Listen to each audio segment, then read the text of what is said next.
The landscape of late night and early morning television can be a grim and desolate place. I can't tell you how many times I've found myself awake at 4 in the morning watching an infomercial for something like boner vacuums or facial cleansers and asking myself, why am I watching this? Where did I go wrong in my life?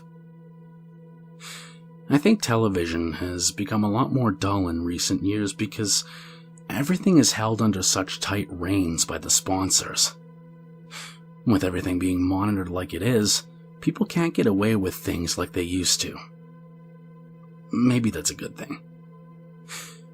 But if one has the spare time and is willing to wade through the crap, there is the occasional kernel of interest to be found.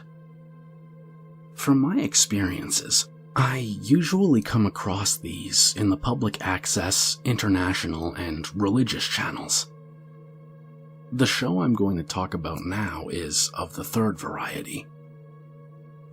It was a humble little show by the name of Faith Buddies, a show featuring interactions between children and puppets along with Bible stories and songs.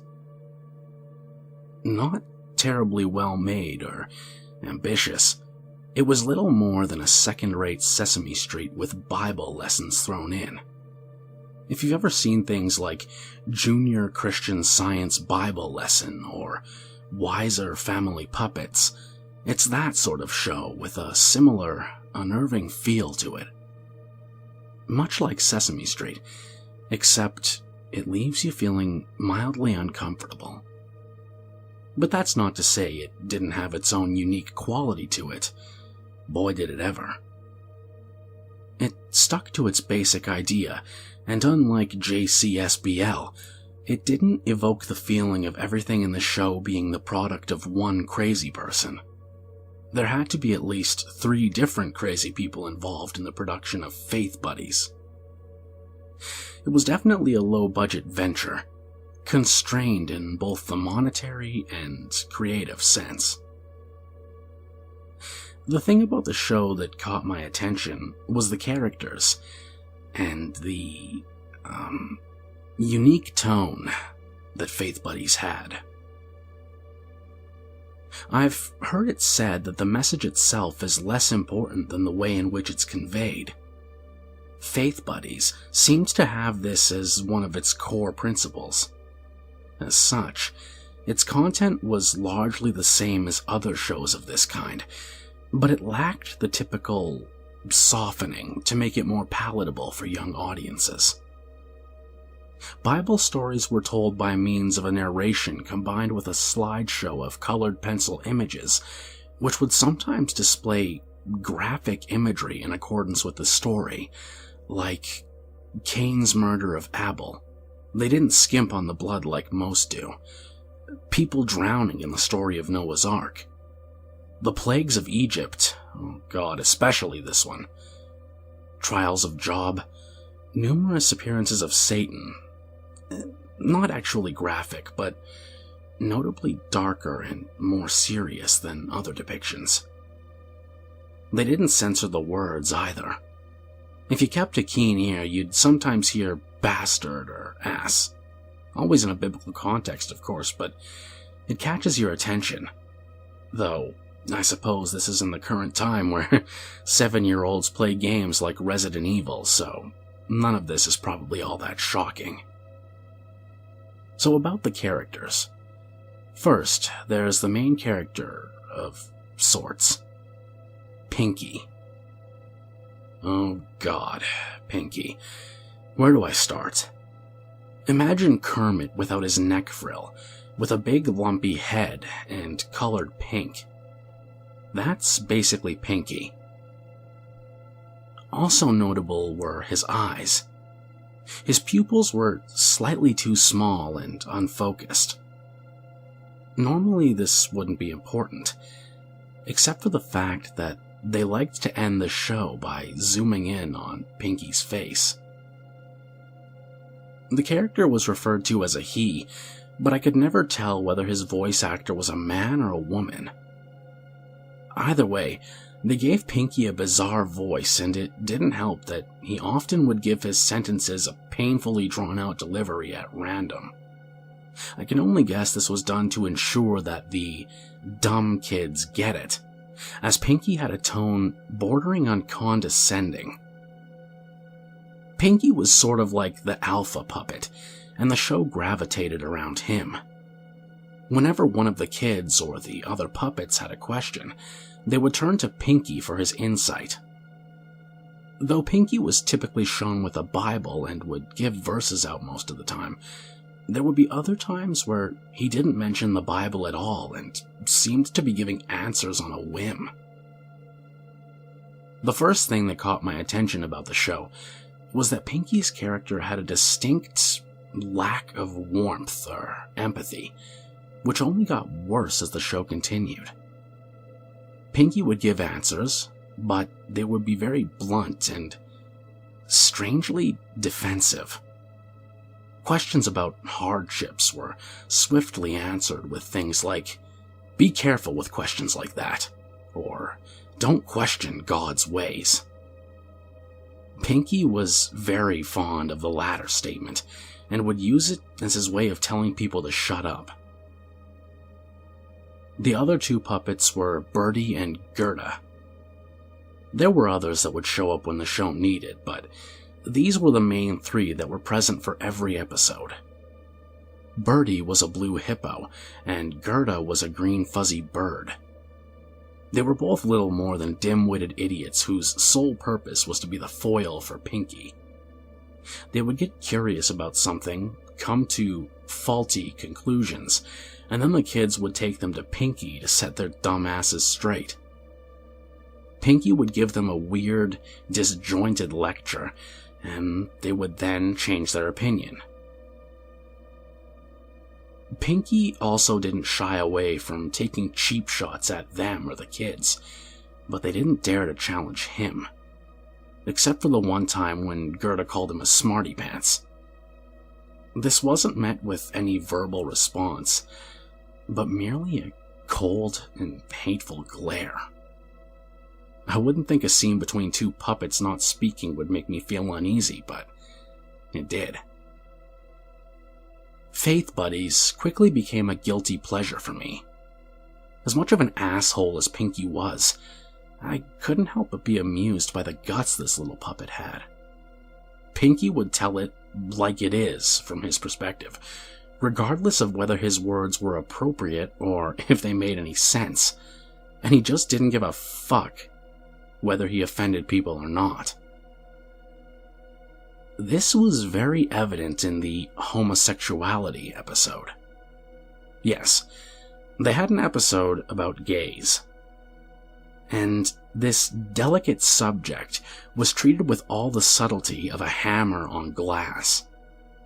Sodom and Gomorrah, drawings of bearded men French kissing, Leviticus 20:13, dubious statistics regarding AIDS, the whole shebang.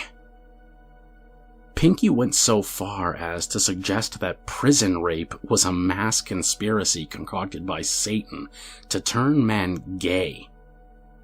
It was funny up until the end when this little girl was talking to Pinky about her older brother who had recently come out to his family. Pinky proceeded to scowl at her about how he was a sinner faggot destined for hell, leaving the poor girl on the verge of tears. That was when I first began to really question what the intent was behind this show. It was always a little odd, but the later episodes had become quite vile and mean-spirited. This would come to a head in the show's last episode. Along with everything else, even the way Faith Buddy started an episode was strange. It would feature Pinky asking questions like, "How do you feel about blank?" before saying, "Today we're going to talk about," followed by a black title card that would show a word like guilt or forgiveness in white font. The word for the last episode was predestination, and right from that moment, I had this feeling in my gut that something wasn't right. I'd seen other kids' shows touch on controversial subjects like homosexuality and sin, although briefly and with a lot more tact. But I had never, ever seen a children's show focus on or even mention predestination before.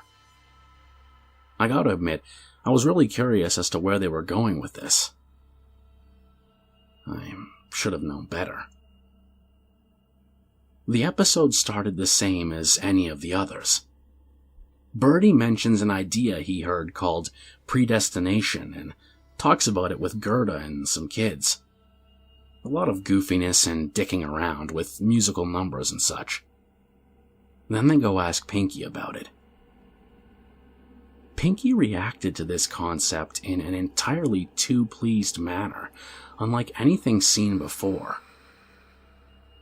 A little boy asks him to clarify what it means, and he's told, some people are destined for heaven, and some are destined for hell, and rambles about the power of God. The boy asks, didn't Jesus die to save everyone? And Pinky replies, he died for the chosen ones. The other children gradually begin to grasp the gravity of this and become visibly afraid. The same boy asks him, how do people know where they're predestined to go? Pinky tells him, you won't know for sure until you die. But if you look deep in your heart, you just might find the answer. Pinky then stares at the screen and everything comes to a halt. I thought the show was over until another title card came up. There is no redemption for the damned. Another slideshow of illustrations appears, but there's no Bible story or moral this time. Just a glimpse of what the viewer has in store for them if they're not chosen. A man and woman hugging each other before being burned.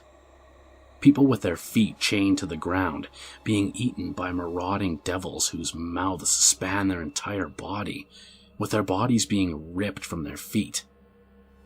People being impaled on spiked pillars by flying demons. People in the lake of fire having their bodies burned and regenerated forever. Giant deformed creatures fighting and gouging out each other's eyes.